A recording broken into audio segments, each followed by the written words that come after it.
and that is going to bring you to the menu. There we go. It's going to bring you to the menu for this, Basemap Basics.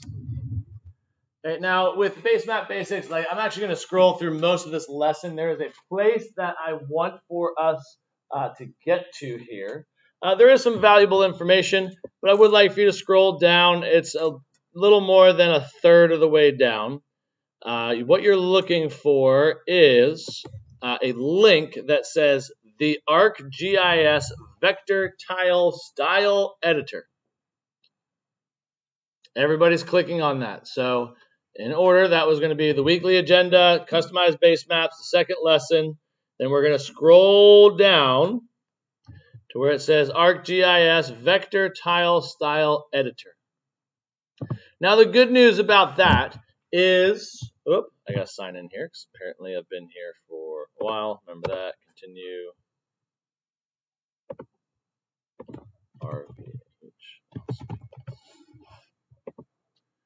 I don't know why it kicked me out, but back in. Okay. All right. So this vector tile style editor now gives us the chance to go ahead and take a look at ways in which we can develop customized base maps. Now, I want you to think for a moment. Hey guys, let's turn away from computers for just a second. Okay. I want you to think about, what does a base map do? Okay. It, for the most part, gives us our spatial reference. It gives us like what are we comparing our data points to. But also something that is designed to sit behind your data. It's not meant to be something that's super prominent and flashy. It can be, depends on what information that you would want to go ahead and present with your maps. And even with that, like ArcGIS gives us a whole bunch of fairly decent options in terms of base maps. Years ago, they only gave us about like 7 or so.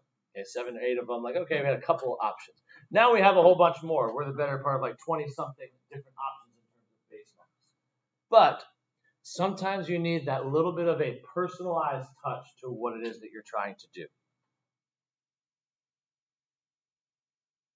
Interesting. You saw that too? Okay. All right, I'll get to that in a second. Okay. So here's what we're going to do. Okay, we are going to take a look at making our own custom base maps today. So in this, okay, we have a couple options as to how we do it, but we're going to click on the new style. When everybody turn to your computers now, click up in the top, see where it says new style. I want you to click on one for yourself.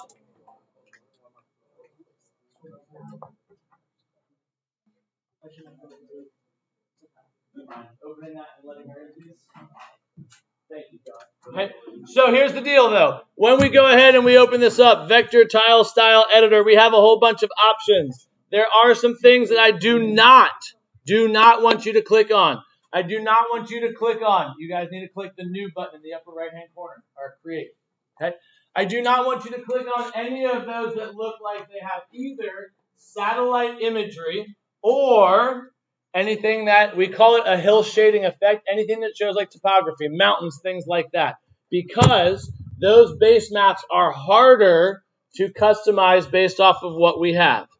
So what I would like everybody to do is to scroll down a little bit. I want you to find the dark gray canvas base. We're all going to start with this one because this is one that can be customizable. Now, I was playing around with this one a little bit earlier. I just wanted you to see. Yours is going to be different because yours comes up the way that it should be. So here we go. We're going to do a quick edit. Let's put this back. That was like gray, and that one, I don't know. Was that black? Sure. That's kind of how it started.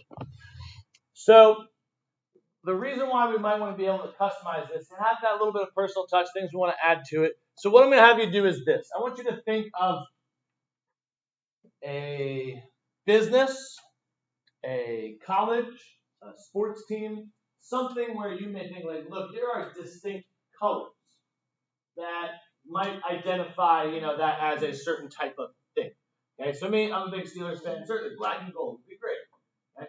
However, we need to be a little careful about this because we need to remind ourselves that this is a base map. It does have to sit behind. If we choose everything as super bold colors, it it's going to be hard for our data to kind of layer on top of that. Okay? So what I want you to do, you're going to pick in your mind something, again, business, college, sports team, something like that, that you are going to create a theme to your base map. Now, I want to show you a couple of the tools. So we're starting here in this upper left-hand corner. This is the quick edit pane of the way that we can kind of go in and do some things in here. So if I wanted land, I'm just going to be obnoxious here.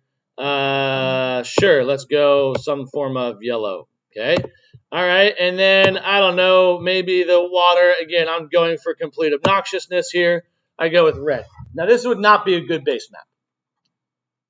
Okay. Again, it's way too bold. There's too much going on. Even if we were to use like black data points, it would kind of get mixed in with other things, I think.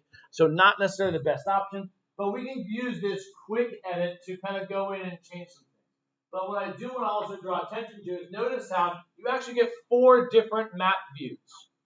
They're based off 4 different map extents. So the first one is more of a global view. Okay, how does that look when we're pretty far zoomed out?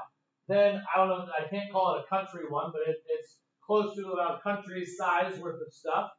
And then the middle of the center is more of a city approach. So we zoom in a little bit more to kind of a city level. And then the final one in the lower right-hand corner is a street-by-street view. And so we can see how all of that would be articulated based off of the colors that I just showed you. The Ronald McDonald House or Kansas City Chiefs or whatever it is that you want to kind of say red and yellow about. But here's something that I want you to also do. I want you to take a look here in the second column here where we have edit layer styles. Okay? And in here, and I want you to be careful because sometimes when we give you too many tools, things get sideways on us pretty quickly. Under that menu, we can actually go in and customize a whole bunch more things. And look, you go under like land use. All right, we want to go ahead and make zoos a certain color. Anything that's for pedestrians or parks or farming. Oh my goodness, look at all the stuff under miscellaneous. You can color, you can focus on the labels, you can change basically everything that is drawn on a map in this menu. Sometimes less is more, meaning less customization is more. But I want you to get and explore some of these tools and some of these features as to the way in which you're going to create this today. Okay? So you're going to go ahead, you're going to create your own themed base map. When you're done with it, you'll go ahead and save this as your own. So this will be saved under your content. Okay? But here's what I want you to do. When you save it, one, I want you to save it with the title of that as your last name, space, whatever it is that you were trying to theme this after. So for me, Talbot Steelers. Okay, like that would be like what we're going to name that base map. Okay, so that way when you go to submit this, we also have an idea of what it is that we're looking at. So how are you going to submit this when you're done? And by the way, I want you to change just more than 2 colors. I want you to play around, try to make sure this would actually be a good fit for a base map. But then what I want you to do is to take a screenshot. Does everybody see on your computers, the upper right-hand part of your keyboard, there's a print screen button. PRNT, I think. Screen, SCRN, something like that. That tool, when you go ahead and hit that button, it allows you to crop out a section and it will take a screenshot, an image of whatever it is that's on your screen. I want you to use that to create a picture file, and you're not going to submit today a link to your base map. What you're going to do is you are going to send me that picture as part of your submission on Schoology. You're going to get in, you're going to play, you're going to create your own custom base map for that. Take a screenshot, and you're going to submit that. When you submit it, I would also ask that your picture file name be last name, space, whatever it is that you're styling that as. So Jake, I don't know what we got here. We Carolina Panthers? Okay, just playing it. Let's say that was, okay? Then that would be McCormick, space, Panthers. Cool, I can get what that's going to be from there. Okay, and that's what you're going to submit for this part. And then when you are done with that, also linked in the weekly agenda, we have 2 more little lessons and things that we are going to work on. Sound good? Cool. Rock and roll.